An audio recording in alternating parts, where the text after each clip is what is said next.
All right, so part three, post-classical West, and feudalism, which is the main part for the Middle Ages.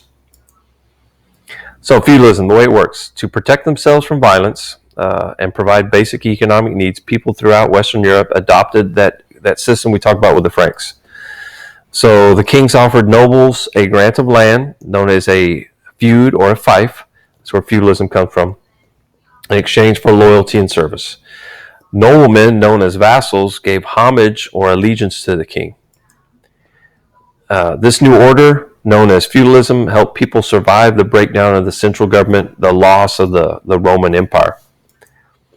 So feudalism in Europe was characterized by a number of key social, political, and economic relationships. So starting off with social, strict class structures based on the control of land and military power. So the control of the land and the control of the knights is what gives the nobles all of their power. So people born serfs, knights, or lords could not change their social position. So this is kind of like the caste system in India. If you were born in that's where you're going to stay. It didn't matter. So local lords or nobles were given land by their rulers, by their king, in exchange for military service. And the lords had their own small armies of knights and armed warriors on horseback. Then political. So nobles controlled political life. They built large castles for protection. They surrounded themselves with armed knights, and the king had to rely on the nobles. So the king, in a lot of these places, was not even as powerful as the nobles. So the nobles would sometimes fight amongst each other. They would challenge, and eventually they would challenge the king's authority if this noble became too powerful. So like we had in China also. So civil wars were frequent, and powerful nobles often grabbed land for themselves.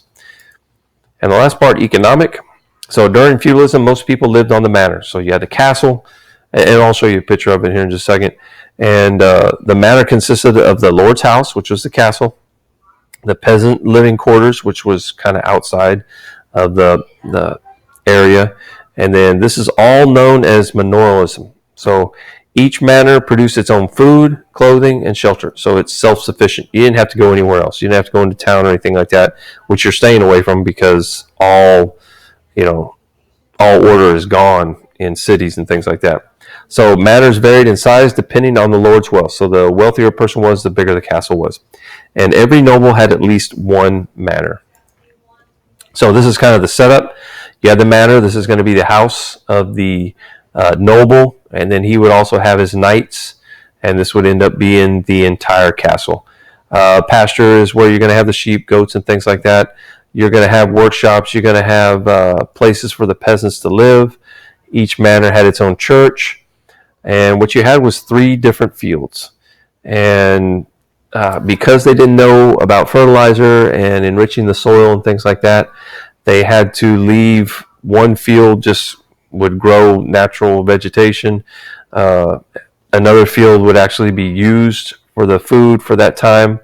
And then another field would be left to actually try and regrow the natural. That way they got all the minerals back into the soil again. Then you had a water mill, you had a barn for the animals, things like that. So everything, you don't have to go anywhere. So it's self-sufficient. Here's a knight, and then here's a good example of what a castle would look like. So feudalism in Europe, what you had was the kings gave land to the nobles, which we see here, who then gave some of the land to the knights, and then the knights would give protection to the peasants. Peasants gave up really their freedom, and what they did is they did all the work, food, they made everything. So they did all the work, and that was provided for the knights. It was provided for everyone, the next group. So the knights provided protection and loyalty to the nobles, and then the nobles would provide knights and loyalty to the king. So that's the way feudalism worked. So peasant farmers, the way they lived, they were known as serfs, and they gave the Lord part of their harvest in return for the use of the land and services. So they kind of rented out the land. They're tied to the land.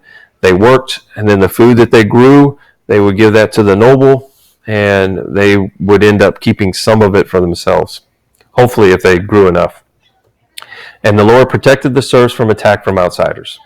So each lord had almost complete power over the serfs who lived in his manor. And the Lord could pass laws, require labor, and act as a judge. So that's where it says they were complete political control.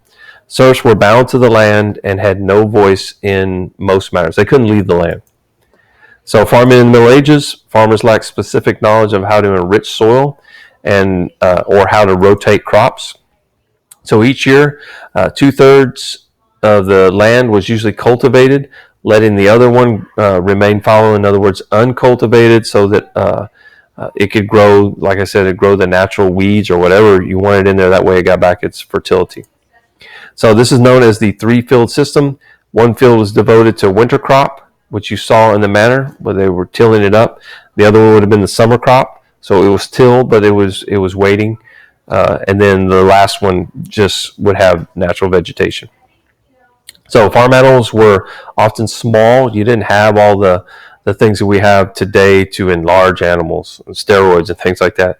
So bad weather and a poor harvest could lead to famine and death, and widespread famine and death. So during the Great Famine of 1315 to 1322, large numbers of people across Europe died. So they're kind of on the edge the whole time. So peasants in the Middle Ages, so their lifestyles, peasant farmers produced all the food used by the medieval society. They did all the food. They made all the food. So most worked long hours to grow enough food to survive each year. And although most peasants were farmers, some were millers. You could mill wood, different things. Some were blacksmith. Back then you didn't have factories, so the blacksmith made everything that you were going to work with. And then some of them owned taverns, so bars. So life revolved around an agrarian calendar. So in other words, everything revolved around when you were planting the seed, when you were taking the crops out, things like that. So church feast marked the sowing and reaping days. So a typical peasant home was a 2-room cottage with walls of dried mud, plastered branches, and straw. And the cottage often had a roof of thatch, in other words, weeds, which is like hay almost on the top. So rooms had earthen floors, so they didn't have solid floors. They would become pretty solid from walking on them, and had very few furnishings. So you would usually have a stool, which is a chair, a table, and a chest to hold their clothes. So stacks of straw most of the time would serve as their beds for the entire family. So you just imagine what type of insects and things would get in there. So water was drawn from a nearby well or stream. There's no running water getting to these houses. So actually behind what we talked about with some of those river valley civilizations. And ventilation was poor. So pigs and other farm animals a lot of times would live inside the house with the family because they were so valuable that you didn't want to leave them outside to die. So women in the Middle Ages didn't have a lot to do. So actually the wealthier ones didn't have a lot to do. So during the Middle Ages, the role of women was determined by the Catholic Church and the nobility. So women were supposed to be obedient to men. So just like in China, they were inferior to men. They had to listen to their husband, things like that. Women's inferior status was often blamed on the biblical story of Eve's disobedience in the Garden of Eden. Medieval people lived in extended families, which meant they lived with their cousins and things like that. So you didn't just live one small family unit. You actually had a lot of your relatives live with you. So nobles maintained large households related to peasants, which lived close to one another. So related peasants lived close to one another, which meant, again, the cousins and everybody else would live kind of all together. Women of all social classes gave birth to large numbers of children because many of the children died within that first year. Women lifestyles varied according to their social status. So noble women spent most of their time in prayer and domestic chores. So noble women, what they end up doing is praying and doing house chores. They would do sewing, they would do embroidery, and among the nobility, only a handful of women actually received education. Peasant women had a close relationship with their husband. Both worked side by side in the fields.